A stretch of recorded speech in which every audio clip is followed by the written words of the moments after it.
Hello and welcome to this edition of the Thrifty Author. I'm your host, Gail Z, and today I want to start a new series which goes through one of my older books, but still a good one. And if I can get the light to not shine on it quite the same way, it's Launching Your Book Without Losing Your Mind.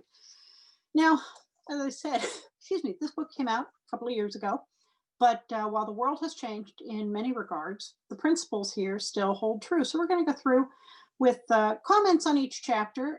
The book will be available in our Square store, so at a nice discount off the cover price. So you can follow along there, and I encourage you to do so because we're not going to go through it page for page and line for line, but I do want to call out some of the highlights in each chapter. And the first chapter is Marketing is the Author's Responsibility. Now, I've been published by Big Five New York and London publishers, by mid-sized publishers, by small presses, and we do indie publishing.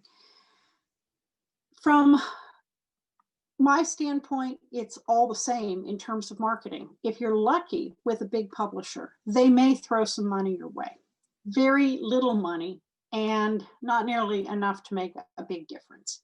They're going to put most of their money behind the people that they paid really huge advances to, who are the ones who sell millions of books and probably don't need the advertising money. But that's the way publishing works. So that means you've got this brand new, bright and shiny book. Who's going to help you get the word out into the world? It's not going to be your publisher. They may do some social media for you. They might run a couple of ads on Facebook or Amazon. If you're going to have bookstore distribution, they might get you on an end cap, but that stuff has gotten really expensive. And nowadays, with fewer bookstores and people not going out the way they used to, it's also a lot less effective. So what can you do to market your book? Well, that's what we're going to start talking about in this series. And we're going to talk about it in terms of launching your book, which, whether it's your first book or your 50th book, every new book that comes out has a launch period. If it's your first book, you can start doing a lot of these things a minimum of 6 months before your book comes out to get the most traction from it. If you're already established and you have some of the key things like your website or Facebook presence, great for you.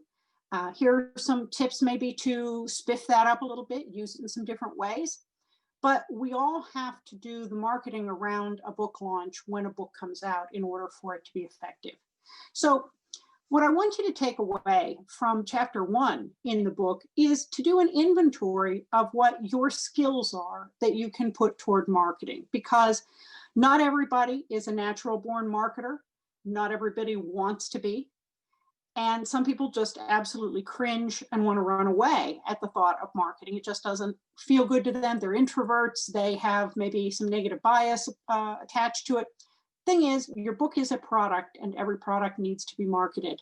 Your risk here isn't that someone is going to think you're a terrible person for marketing your book. You're no different than any other small business person, and small business people have to tell people about their small business or they're not in business for very long. Your real risk is obscurity. Your real risk is being lost in the shuffle, lost in the clutter, having nobody know anything about your book or even that it's out. You can go a long way toward helping that not happen and helping people know about your book, anticipate your book, look forward to your book, buy your book by putting your thinking cap on when it comes to how can you help market your book. So I want you to think about what your skills are personally that you might be able to put to use for marketing. And what are some of those? Well, writing. You've written a book, so you must be pretty good at writing. You can learn to write blogs, articles, other PR materials. You can learn to write ad copy for your books. You're good with words. That's why you're an author. These are easy things to learn, but they do have a structure and a rhythm to them. So it's not something you can dash off without any preparation, but it's something easily learnable. So you're good at writing. That's one. Maybe you're good at public speaking. Now, if you're doing a nonfiction book, that goes a long way, because whether you're doing video programs, video classes, video seminars, or whether you are writing fiction and you're doing the possibility of online interviews or convention appearances or panels, or just video to your Facebook group, Being able to speak to a group, live or virtual, is a big plus when it comes to getting the word out about your book. Again, this is a skill you can learn and polish if it doesn't come naturally to you or you don't already have a lot of practice. It's something to think about. Research. Now, if you've written a book, you're probably decent at research, but how does research work for marketing? Well, you need to come up with ideas of who you want to target in terms of book reviewers or book bloggers, or maybe other authors that might be a good collaborative partner for marketing your book, and that you've written something that is the same but different, and you're going to reach the same audience. Maybe there's a way for you to team up. So look at your research skills when it comes to who can help you promote your book. Internet experience. Now, this goes to setting up or maintaining your basic website or blog, being comfortable setting up pages and groups on social media, being comfortable working with social media and the different scheduling options, some of the programs like Later, Hootsuite, and some of those.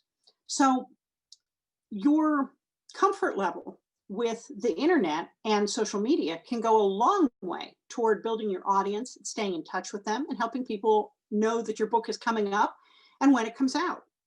Organization. How good are you as an organizer? So setting up in-person or Zoom appearances or interviews or video appearances to book clubs or bookstores if they're doing online events. Someday we will get back to doing in-person events, and so keeping track of where you might make a good appearance, where it might be conducive, where a book club might be looking for your kind of book, where a convention might need your kind of speaker, or if you're writing nonfiction, some sort of live sales event. Being organized about what you've applied to, what's coming up, where you've already been accepted, where you need to follow up, goes a long way. So your organizational skills can really come into play, helping you promote your book. Graphic design. Now, this is not for everybody. Just because you can run a program like Photoshop or Canva doesn't mean you should. There is a skill and an art to creating good cover art, and a good cover goes a very long way toward selling your book and establishing your professionalism. So this one comes with some caveats. Just because you can doesn't mean you should. But if you actually have a graphic design background or a real strong native talent for it, this is something where you can definitely save yourself some money on putting together graphics for social media, graphics for contests, swag graphics. So there's definitely a role there, even if you're not a bona fide cover designer, where you can save yourself some money, maybe have some fun playing around, and score some creative points as well. Now, phone skills. Phone, and I'm going to include on that things like Zoom, because it's really phone just with video. So this is talking without being in person, and it comes in handy. Maybe you'll get a phone call or a Zoom call from a reporter or a blogger who wants to interview you about your book. Maybe you need to call or Zoom that person to follow up on an email and set up an interview. Being comfortable and sounding natural and professional on the phone always comes in handy. And so if that's something that you're already good at, bonus, mark that down. That goes in your skill set.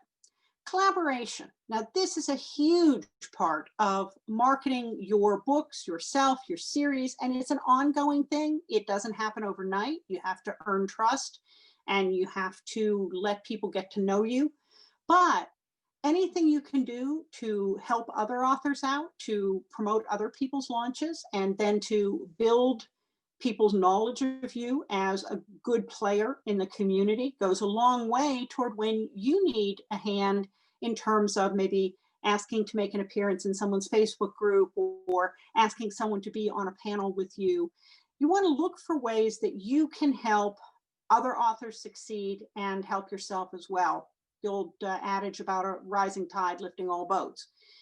Being known for being a good collaborator, being somebody who looks out for everybody else and also looks out for the genre, definitely builds your street cred. So if you are good at building teams, building bridges, bringing people into the fold, organizing groups and encouraging people and kind of working up enthusiasm, that kind of team leadership can really play an important part with your book marketing.